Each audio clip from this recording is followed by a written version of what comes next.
I am Barbara Gago. I'm the founder and CEO at Pando. Um, Pando is a career progression platform. We're focused on helping companies move to a more continuous progression modality. I think one kind of big component of employee performance and company performance, obviously, is alignment around mission, vision, goals, and how are we looking at those outcomes. So this session, you'll see that I have Colleen and Jack here with me, but Lourdes unfortunately had an emergency and was not able to join us today. She hopefully will be doing okay. We're sending her all our good vibes. So it'll just be the three of us today, but we're essentially going to be talking about how to get companies aligned at the highest level, and then also what does that look like tactically, and how do you maintain that over time? I will let each of our speakers introduce themselves. Maybe let's start with you, Colleen. Yep. Great. Hi, I'm Colleen Gangle. I'm a Chief People Officer with Rev Health. We're a healthcare marketing agency in Morristown, New Jersey, and I'm excited to talk about this topic today with you guys.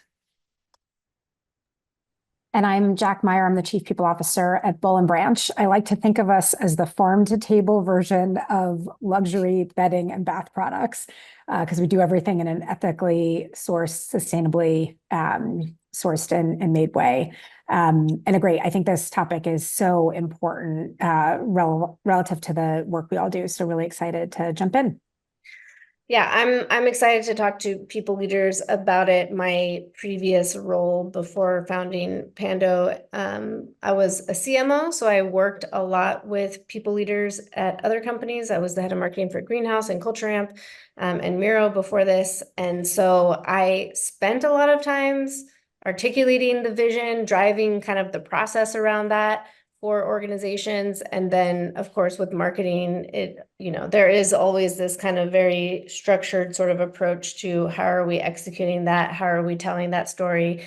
And there's a lot of alignment between marketing and the people team in terms of how we're communicating with employees. The session we had before this was people programs as a product, and it also is talking a lot about the different tactics and strategies and how do we pull things from the go-to-market side.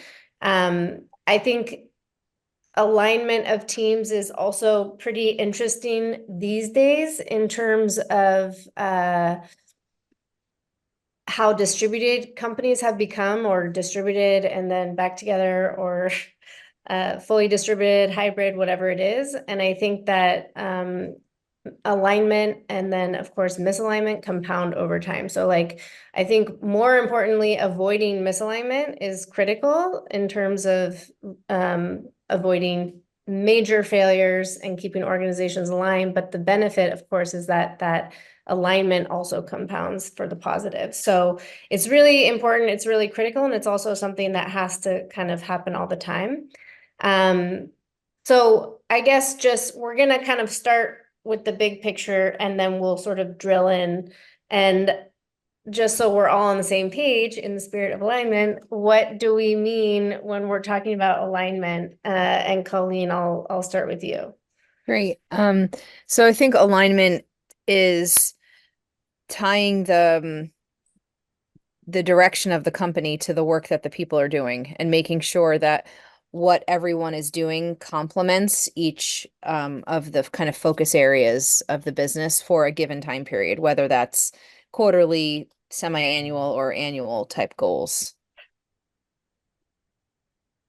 Yeah, if it's okay, Barbara, I'm gonna jump in. I agree completely, Colleen. And actually, I think it's just so fundamental to then the work that we do in terms of helping everybody understand how does what they individually do tie back to that? How do teams stay in sync around that? And when we had been talking about this topic, there was a prior company I was at where we had to kind of refresh our view on these things, and also how they relate back to our company's values, sort of like what brings to life our kind of the vision and strategy of the company and our behavior day to day. And one of the ways we got aligned there that I thought was especially helpful was that we actually got the broader leadership team involved. We instead of like just the small group of us as an executive team sit together and talk about it and decide it, we got sort of the whole extended leadership team, kind of every director and above in the company engaged, and created sort of a multi-part series of workshops to iterate through it together and talk about what do we mean when we say vision? What do we mean when we say how we all get sort of in sync around it?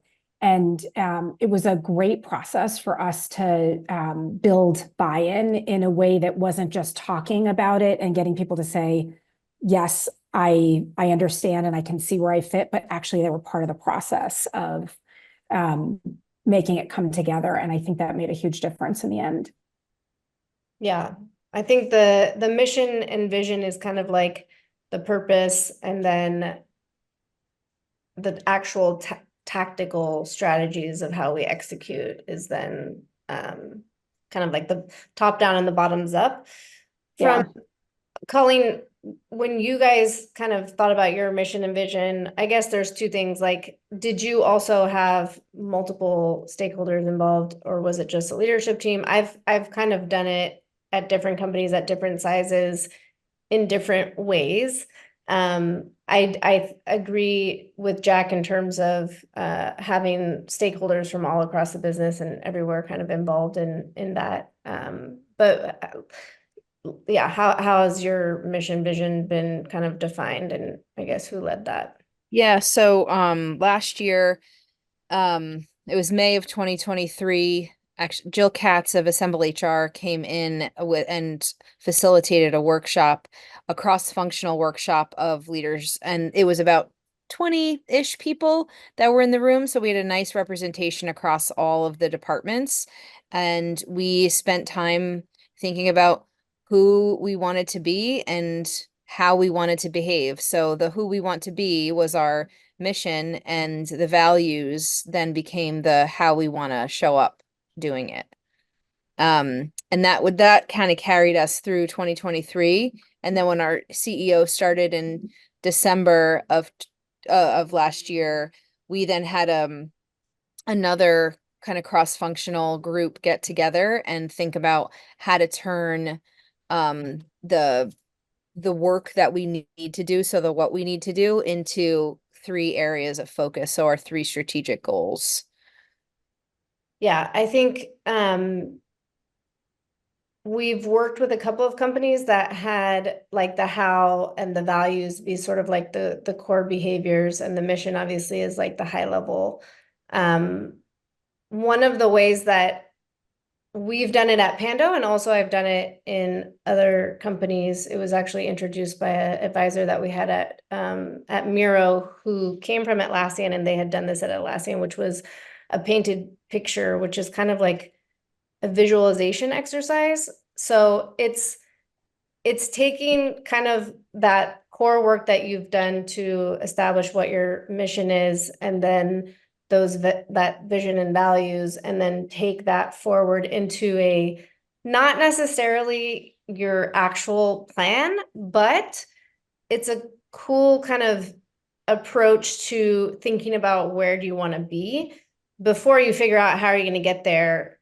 And you can do that in like a 3-year or a 1-year horizon, depending on how big you are, how like what your maturity level is, where you're at. And the painted picture is essentially like making statements about the future and where you are. So at the end of 2026, we will have, I don't know, 1,000 customers, and our average deal size will be X, Y, and Z.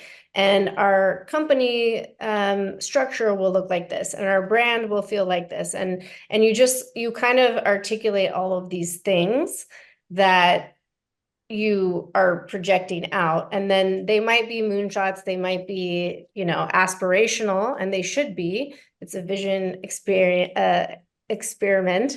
But that's something that I found that employees really like to be involved in as well. And you can kind of crowdsource ideas. We did it in cross-functional teams, kind of like workshop style, as you said, that you guys did, Jack. And that was really cool just in terms of really getting people to project themselves. And sometimes what people project is totally out there and you're probably not going to achieve that, but you go back and kind of build out tactical plans from that. And that's kind of like a fun way to think about it as well. So I think there's a lot of different approaches.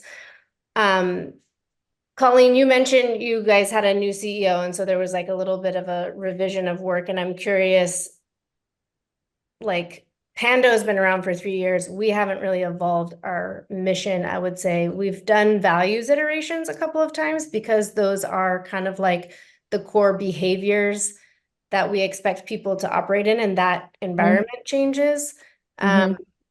So I'm curious how kind of the evolution happens just at the high level. Like, what are those stages in your current roles or before that where you really need to kind of evolve those, what the vision is or what the values are? So we have kept our values as we wrote them, and we have really incorporated them into our recruiting process, our performance assessments, and they're available for when people give each other 360 feedback, to help lean on kind of the behaviors that we were looking for.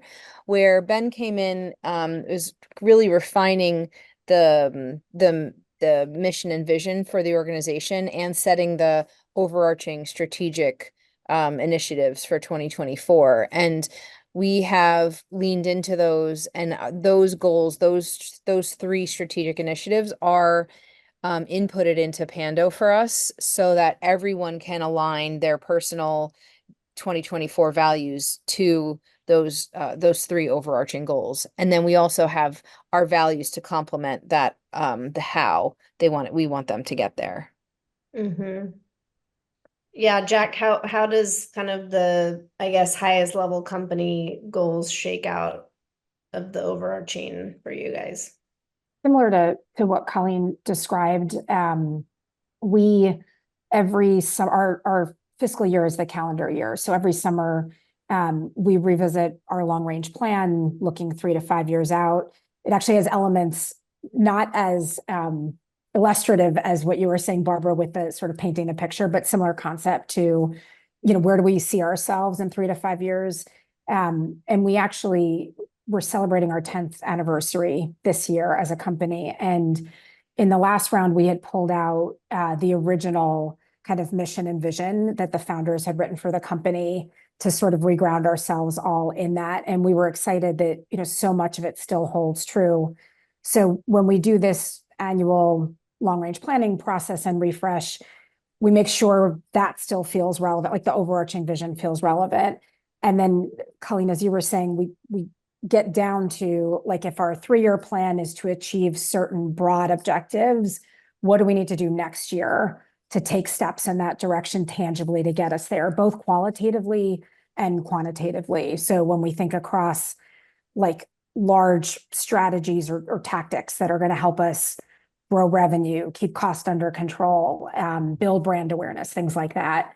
And then at the start of every year, around January, February timeframe, when folks are thinking about sort of how the previous year went, we try to get them to focus a lot then on using that to inform where do they focus this year, both in terms of how they contribute to those company goals, as well as how they think about their own professional development for the year in that context. And then we use a bunch of different methods throughout the year to keep it top of mind. We do a kickoff to share those company objectives at the start of the year, get everybody excited around it, bring it to life a little bit. We revisit in every all hands so people know how we're tracking towards those objectives. If things are changing, we talk about that. We believe in transparency. And we even have a company dashboard that gets published via Slack every day. So you literally will always know exactly where we stand, no matter what your role is in the company. We don't want to hide it. We want to make sure everybody understands it. Yeah, that makes sense. And are you guys doing, so you have annual sort of goals that come out of the big picture, and then is it quarterly, or do you stick with annual It depends. We set the company part annually, and then we have everybody look like within their respective functions, departments, teams. There's sort of cross-functional groups that are working together as we're after we finish the company goal setting to like how are they all helping us achieve that? Since so much of what happens in our company you can't really do in a silo, you need other groups to make it happen. Creative and marketing partner really strongly. Our design, product development, production, sourcing, merchandising, planning teams work really closely together. So they're setting department level goals, and then everybody individually is thinking about their respective pieces of that. For some teams, that might be half a year at a time, like our product teams, because we make a physical product that involves long lead times. Those goals are more sort of by year for those people. And then for other teams, it might be more quarterly relative to certain nearer term objectives we have. A lot of the marketing team, for example, has sort of nearer term kind of bite-sized timeframes through the year. One of the challenges that I've always seen, and we definitely had this at Miro, and I think having the overarching annual goals and then sort of quarterly plans worked better. And when I joined, it was like every quarter the goals were all the goals changed, and I'm like, what?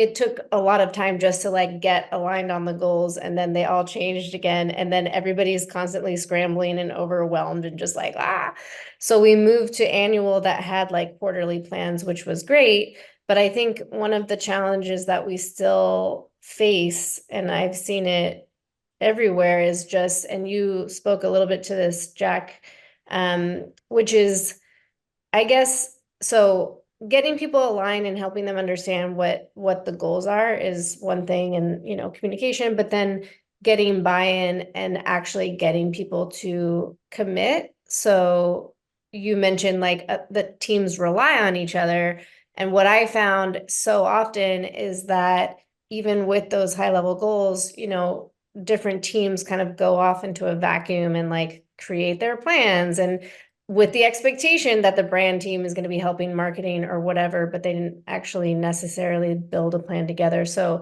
I guess, how do you sort of get teams bought in to whatever is actually happening? Like, what are the goals? What are people actually committing to, and how is that sort of validated? And maybe Colleen, if you want to start, and then Jack, we can come back to kind of deeper. Yeah. For us, I mean, getting people to come along is thinking about like repetition, making sure that we are sharing what the goals are. People have the opportunity to write them and, talk about them in their one-on-ones and track progress, but it's really repeating it publicly to the organization in town halls and team meetings, and making sure that everyone, understands the direction that the company wants to go in, that so that people can kind of align to it, and be able to be additive to the progress.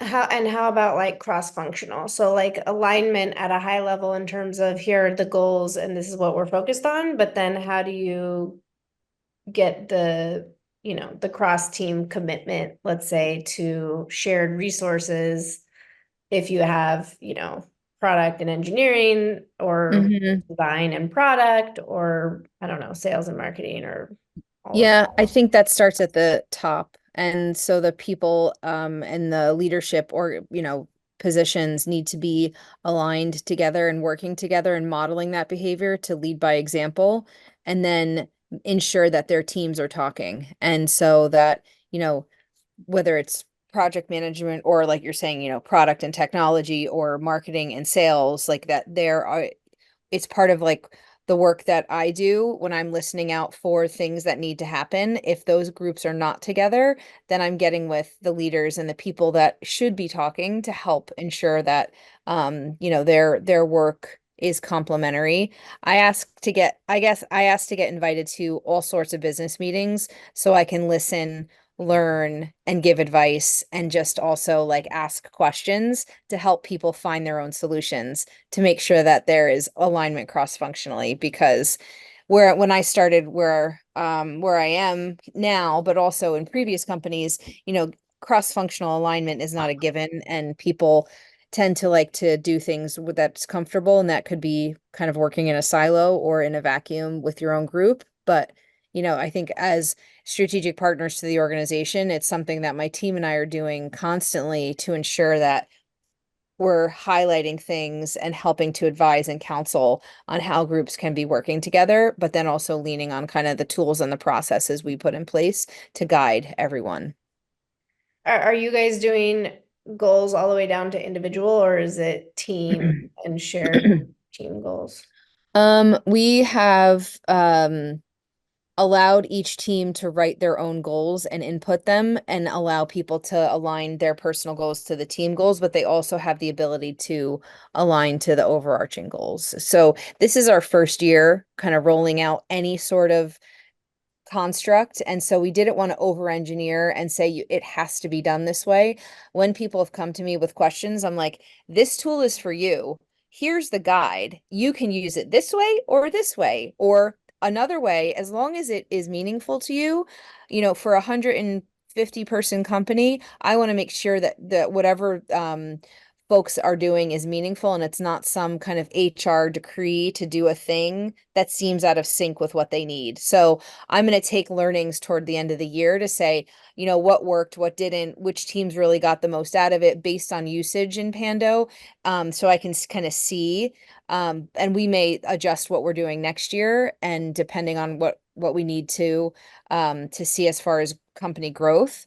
But I'm really careful not to make processes that seem like they are driven by HR for HR's sake, but that they're really tied to what the business needs. I hope Yeah. that answers the question. Yeah, that makes sense. I think one of the ways that I've sort of evolved goals planning over the years is like, I mean, OKRs or SMART goals or whatever the format is.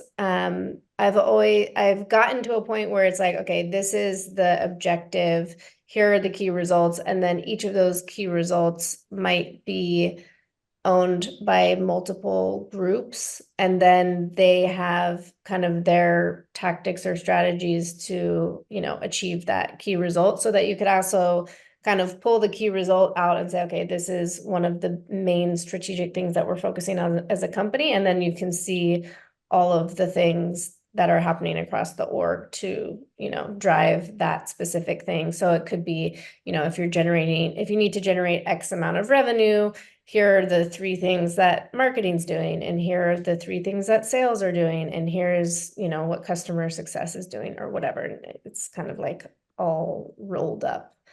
Jack, did you have anything that you wanted to add? Just as you both were sharing that, one thought that just sort of in practical terms can come up is how much sometimes the cross-functional alignment, you can do all the right things to try to make it happen, but there may be sort of fundamental structure things that are in the way. A couple of years ago, we had a situation where across a few areas, they just couldn't get in sync. And so, like some of the examples you all were giving, where it's like one team is operating in their own silo, another in theirs, and they're trying to get to the same thing, but they're going about it different ways, and it just doesn't work. We realized it was an org structure challenge, and we ended up making some adjustments that we're constantly, thinking about and checking and evolving, so that some of the work could better align by also ensuring that it syncs back up in terms of accountability. So, like some quick examples of that. A couple of years ago, we had our creative, brand marketing, performance marketing teams reporting to different people, and even up at the top. And that we were gaining some benefit from that, but some very challenging, bumpy things in the day-to-day. And now we're structured in a way where creative rolls up to a chief creative officer, and our brand marketing and performance marketing roll up to our chief commercial officer. And we've done some other things around, there's an internal business operations team that actually reports to me that helps us with large cross-functional processes like go-to-market bring those teams together, creative and the different marketing functions, to ensure that the way we're going after those things does really align. It's not just that on paper we have certain goals that sound aligned, but actually the way they're working to deliver it is coming together. That's helped a ton. We have stores, we're growing that channel. We've just 6 today, but we'll continue to grow that. And we now have all our commercial channels, stores, direct to consumer, wholesale, all reporting into our chief commercial officer. That's helped create and streamline that to make sure like the stores don't get forgotten about over on the side, because there's just 6 of them right now, but they're really integrated into things. So sometimes I think it's not just about the process. It might actually be structural things from an Yeah, for organization sure. standpoint that you need to consider. Yeah, team structure, I think we've seen a lot of innovation coming out of like agile teams into other parts of the organization. I remember doing some of that in marketing. Everything became a product at that point, which was, yeah, kind of funny. But I remember when I built my first marketing team, the way I was able to get the resources that I needed as a leader was to show the funnel and then have each stage of the funnel aligned with a metric, like brand awareness or leads or MQLs or expanded revenue, customer advocacy, whatever. And then like, these are the people I need for each of those roles. And then then you have like teams essentially that can be going for a specific outcome. So I think that's been interesting to see how kind of team structure has been evolving as well and organizationally. Because that I do think that can be a major challenge to alignment, and it's one that you might not really consider, and it's like a structural thing. I think processes could be other ones. Colleen, what's one sort of major alignment challenge that you're maybe dealing with now or that you faced, and how did you sort of overcome it? I think we're still trying to overcome it. But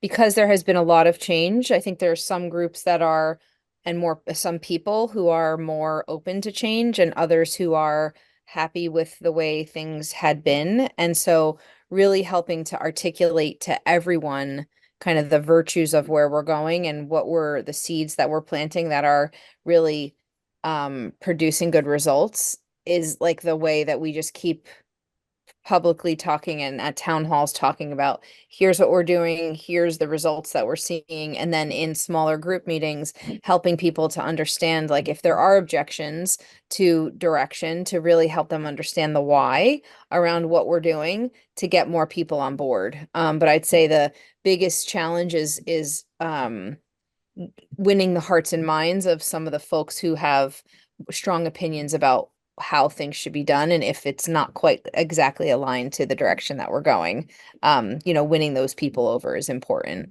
Yeah. Or potentially, if we can't win them over, then deciding what you need to do to put the right structure in place so you can still achieve your results with or without those people. Yeah. Yeah. From like a culture perspective, are you building that disagree and commit, and are people actually committing, or are they not the right leaders or not the right people in those roles because they're Exactly. not aligned and on board? Mm-hmm. I guess the opposite then, I think we're talking about sort of big picture and how do we take the big picture and turn it into more tactical like plans and strategies to make sure people are aligned. On the flip side, there's the issue of, okay, everybody's just going. I definitely have fallen into that pattern at times, where then you're kind of executing for the sake of executing. And then where are these kind of calibrated feedback loops? So we've talked about like in town hall meetings, or Jack, you mentioned you guys have like a dashboard that's public and is published regularly. How do we make sure that like the way that we're trying to get stuff done and also the focus is maintained? Like, how are we iterating on that and making sure that the work that we're actually doing is then the right work and we're doing it in the way that we expect people to. There's a lot of different ways that can get integrated, but how are you both thinking about that? Colin, do you want to jump in? Yeah. Go ahead, Jack. I was just gonna say, this is simple, but we just try to make sure it's like embedded in things. So it's as front and center as often as possible. So Colleen and I both said things like town halls and, when you're getting everybody together. Colleen, you mentioned repetition. I think that's so important. There's like all of our attention spans are so short nowadays. And so putting things out there over and over and over again, saying the same thing in different ways, I think is important.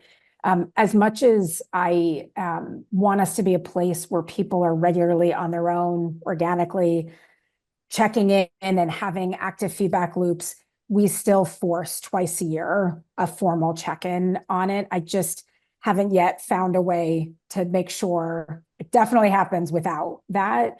And Colleen, to your point earlier about not doing things in an HR way, but trying to make it in a way that resonates for people. Like light touch in the middle of the year, we do a mid-year check-in so that every individual making sure is having a conversation with their manager around how are they tracking and is our plan still the same in case things have shifted. I mean, small example, but we had an objective to open a certain number of stores when we started the year. That number changed so far. So we want to make sure everybody knows that. And then how is everybody realigning to what the new plan is? And so making sure that everybody has a formal moment to talk about those things if they're not regularly doing it. So again, it's a small, like very tactical thing, but I think is really important if folks aren't kind of on their own, keeping themselves accountable to that. So like validating that they're achieving goals, and if they're not, is that because the goal changed or their performance is off track or right. they've run into a challenge they need help with? So yeah, like just forcing an active, here's what we said at the start of the year. If you haven't talked about it since, how's it going? For the individual and the context of what's happening in the business, is this all still relevant? Do we need to make any tweaks for the second half of the year? Yeah, I agree with that. And we're about to kick off our mid-year check-in point for that, for that very reason. It's, we set the goals, but again, I said we've like a little earlier, this is the first time we're doing this. We're not heavily policing or forcing people to do things, but we're showing them the reasons why they should be setting goals and checking in and having conversations and how to have, effective one-on-ones. And then this point is, okay, in the middle of the year, here's a check-in point. How am I doing? Some people may say, oh, I haven't done this yet. Okay, if you haven't done this yet, this is the time to sit and set your goals for the back half of the year. So at the end of the year, when you want a pay increase or a promotion, these are the things you have done to try to justify those things and also contribute to the success of the organization. So I think I agree, Jack. I would love there to be a regularly occurring process where people are getting and receiving feedback, but having those twice annual spots.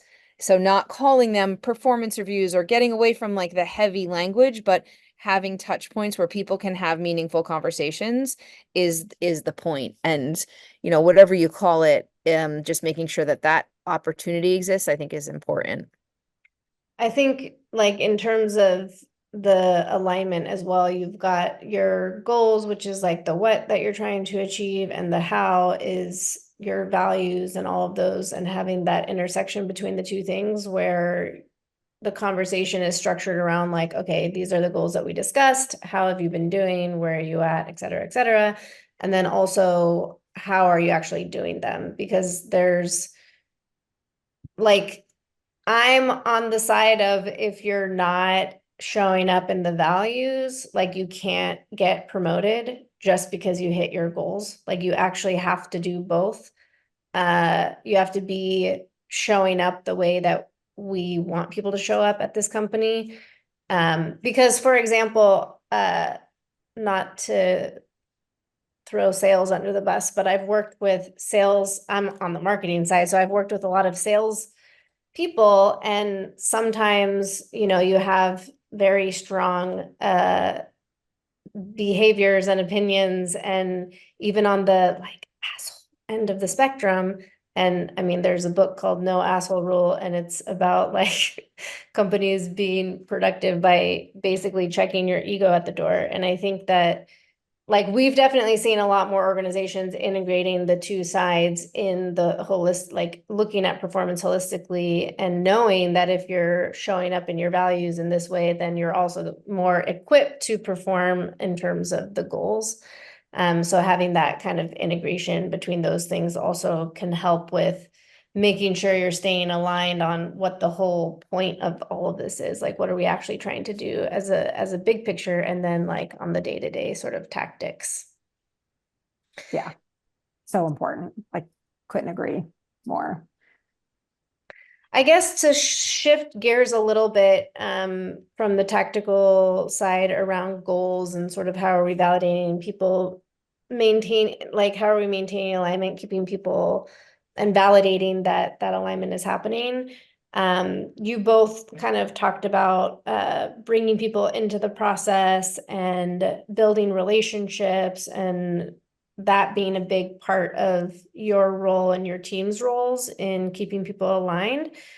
Mhm. So I think what's like, what are your core kind of strategies, I would say, in terms of being a leader, working cross-functionally, working also at like every level of the organization? How do you sort of really establish those relationships, especially given that you don't want it to be a thing that HR is doing or imposing on you, and also so many teams now are, you know, remote, distributed, et cetera. That makes building relationships even more challenging if you've never met in person. So what are some strategies and kind of ways that you've really developed those relationships? I'll go first. So I love this about the work that I do, and it's something that really energizes me naturally as a so in my Clifton Strengths profile, in my top 5, relator is one of my top 5. And so my kind of mere existence is to make trusted relationships and to really lean into them. And when I can't in a place or an organization or a relationship, then I need to find a way to, you know, to move on from that.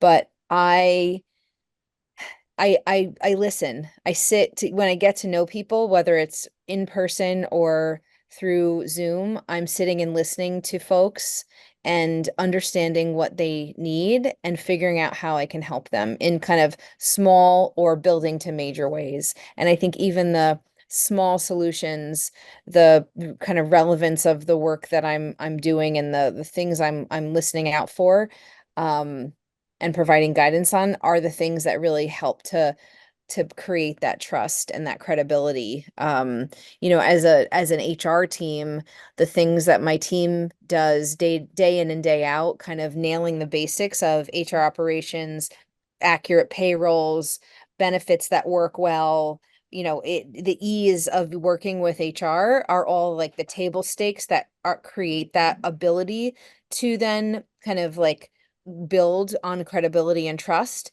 And then from there, we can do the more like the hard stuff together. And the hard stuff doesn't have to be terminations. It can be figuring out how to create a path for really high performers. It can be restructuring a team to align to the new way of doing work that needs to get done. And you know, the small solves are important to kind of build, and everything that you do over time either builds to credibility, but if you know you kind of get things wrong, then you can kind of crash and burn. So you know, but the relationships are the thing that drive me in my role. So I'm glad that I get to do that. I suspect it's common for a lot of us, given that so much of what we do is rooted in people, but I'm so much the same way, Colleen, and so like get a lot of personal motivation out of it. It was a huge reason why I left big companies to go to startups, so that you could just be in an environment that you could more directly impact folks and see it and course correct if it's not working. The company I'm at now was 150 people when I joined, and in my first 3 months, I made it a priority to meet every single person for roughly 20 minutes to get to know them a little bit, for them to get to know me, to hear how their experience has been working there, what's something they don't want to change, what are things they wish could be different. And I just think it helps you be relatable and seen as not the like stereotype of HR that some people envision, or depending on where they're coming from, might have experienced. And I still regularly, it's usually monthly, meet with a group of new hires. And one, because I want to get to know everybody who joins, no matter what job they're in. And two, we believe in transparency. So I want them to understand, no matter, again, whether they have people reporting to them or not, how do certain things work, like our comp philosophy and our job leveling and performance management, and how they can build a career here. And I think things like that, where it's not somebody on my team doing it, but I'm taking the time to do it, even just helps reinforce that when we say we're trying to create a certain kind of work environment for everybody, it helps sort of put things into action that people can see, like, oh, you must really mean it if you're putting your own time toward it, not just having folks on your team do certain things. And staying connected to everybody across the business, I think, is just invaluable in terms of our ability then to be able to do what we do that much better.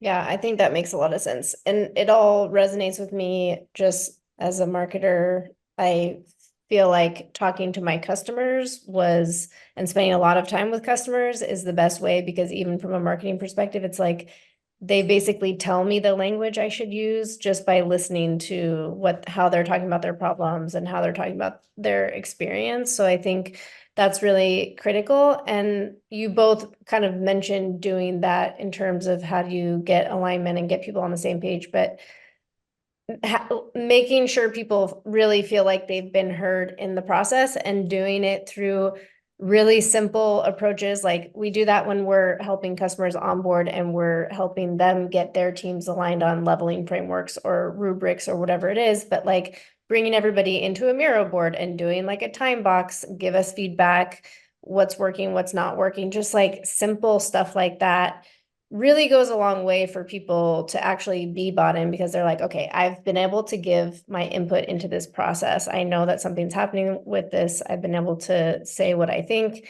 And so whatever the solution is, they're also going to be a little bit more like ready to embrace that. We have a couple minutes left because we're ending at 50 past. So I just want to ask one last question of each of you in terms of what like one piece of advice would you have, and then we can see if anybody does have questions, feel free to add them into the chat and we'll try to get to those before we wrap up. But what's like one piece of advice that you each have? Mine quickly would be to keep things simple. Like, don't over engineer stuff, because then that's when people look at what we do as like administrative HR. So things like goal setting. Barbara, I think you used the example earlier, asked us, like, do we do it at the team level or the individual level? Maybe start like company and team, and then people can know what they're doing, how it fits into what their team is doing. But like, keep it simple. I love that. And I agree wholeheartedly. And whenever you go out with messaging, simplify it and de-HR it. Don't use HR speak. And have someone double check it to make sure it's simple and easy to understand. Um, I also think that being connected intimately with the business, what's going on with the business, and ensuring that you get yourself invited to meetings to really understand what matters, to learn the intricacies of what's happening, what's going on with clients, how the teams are reacting, and then your suggestions and the support you then provide are that much more relevant. Because the tools and the things that I think we've talked about and the alignment that we've talked about comes really from being trusted, indispensable business partners. And the way that you get there is knowing what's going on with the business and asking questions and being really, really involved and sometimes people may even say to you, why is HR here? Why are you here? And it's reiterating that simple message of, I just want to learn so I know everything that's going on so I'm best able to support you. Yeah, I couldn't agree more. I think you talked about communication earlier, and I think the last thing I would just add to what you both said is just also consistency in whatever the structure is. So communicating that simply, but also on multiple channels, not just posting it in Slack, but also sending emails, because, you know, half your org might live in email and half of them live in Slack. And then just being really diligent and consistent about when you're doing that kind of feedback loop.